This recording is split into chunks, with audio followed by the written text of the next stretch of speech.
Nekoč je živela zelo huda čarovnica. V kleteh svojega gradu je imela tovarno metel.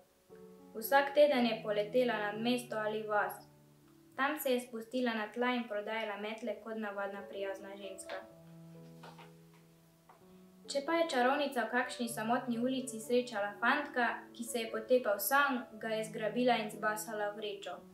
In če je kje na samem srečala deklico, ki so jo poslali v trgovino, jo je prav tako stlačila v vrečo. In kaj je čarovnica storila z dečki in deklicami? Ne, ni jih požrla, morali so zanjo delati v tovarni metel.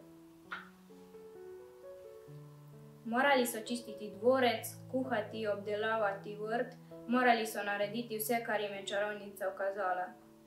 Otroci so strašno pogrešali starše, brate, sestre in prijatelje. Bili so zelo utrujeni, nikoli se niso smeli igrati. Ko so bili še doma, včasih raje ne bi šli v šolo, zdaj pa so jo pogrešali.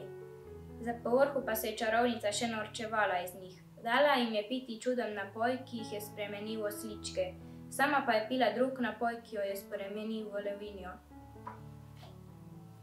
Strašila jih je, jih podila po svojem velikem gradu in se krohotala njihovem strahu.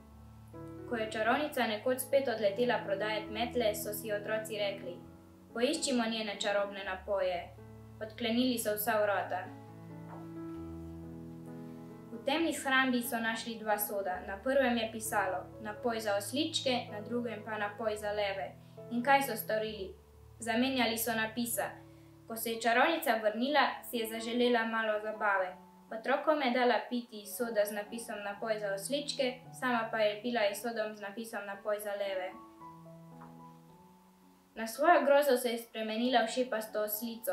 Otroci pa so postali levi. Juhej, podili so se po gradu, dokler ni skočila čez zid in pobegnila.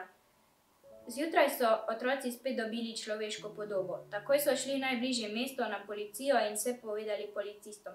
Ti so čarovnico našli in jo zaprli v zapor. Otroci so se v grad vrnili skupaj s starši. Spremenili so ga v počitniško hišo z udobnimi sobami, igralnicami in gledališčem. Med počitnicami so se prihajali tja in se imeli lepo.